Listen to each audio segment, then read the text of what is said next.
৬২ সালে শেখ মুজিবুর রহমানের জেল হয়েছিল দুর্নীতির দায়ে। জানেন আপনারা?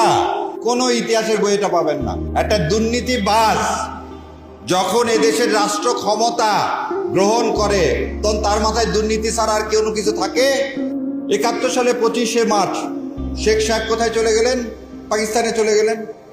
৯ মাস কি পাকিস্তান থেকে সে যুদ্ধ দেখছে? যুদ্ধ কিরকম ভাবে হয়েছে দেখা গেছে? না, সে ওর কাছ থেকে জেলখানায় কিছু সংবাদ পাইছে।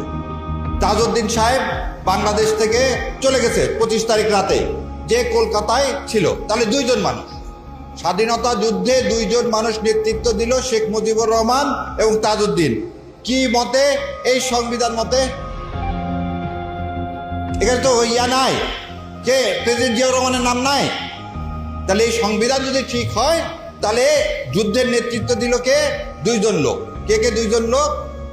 শেখ মুজিবুর রহমান আর তাজউদ্দিন, যে দুইজন সামনে থেকে কোনো নেতৃত্ব দেয়নি।